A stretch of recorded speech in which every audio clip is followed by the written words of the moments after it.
ଧର୍ମକୁ ଜାଣିବା ମାନେ ହିଁ ବିଷୟର ମୂଳ କାରଣକୁ ଜାଣିବା, ଆଉ ସେହି ଜାଣିବା ହିଁ ଜ୍ଞାନ। ଏହି ମୂଳ ଆଡ଼କୁ ଅନୁରକ୍ତି ହିଁ ଭକ୍ତି, ଆଉ ଭକ୍ତିର ତାରତମ୍ୟ ଅନୁସାରେ ହିଁ ଜ୍ଞାନର ମଧ୍ୟ ତାରତମ୍ୟ ହୁଏ।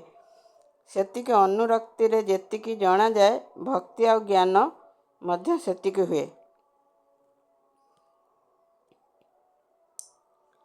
ଯେତିକି ଅନୁରକ୍ତିରେ ଯେତିକି ଜଣାଯାଏ, ଭକ୍ତି ଆଉ ଜ୍ଞାନ ମଧ୍ୟ ସେତିକି ହୁଏ। ତୁମେ ବିଷୟରେ ଯେତିକି ଆସକ୍ତ ହୁଅ, ବିଷୟ ସମ୍ବନ୍ଧରେ ତୁମର ଜ୍ଞାନ ମଧ୍ୟ ସେତିକି ହୁଏ।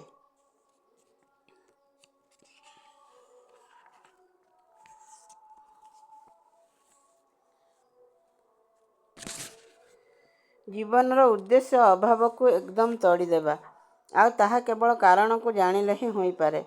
ଅଭାବରେ ପରିଶ୍ରାନ୍ତ ମନ ହିଁ ଧର୍ମ ବା ବ୍ରହ୍ମ ଜିଜ୍ଞାସା କରେ, ନତୁବା କରେ ନା। କେଉଁଥିରେ ଅଭାବ ଯାଏ ଆଉ ତାହା କିପରି, ଏହି ଚିନ୍ତାରେ ହିଁ ପରିଶେଷରେ ବ୍ରହ୍ମ ଜିଜ୍ଞାସା ଆସେ। ଯାହା ଉପରେ ବିଷୟର ଅସ୍ତିତ୍ୱ ତାହା ହିଁ ଧର୍ମ। ଯେ ପର୍ଯ୍ୟନ୍ତ ତାହା ଜଣାଯାଇ ନାହିଁ, ସେ ପର୍ଯ୍ୟନ୍ତ ବିଷୟକୁ ଠିକ୍ ଠିକ୍ ଜଣାଯାଇ ନାହିଁ।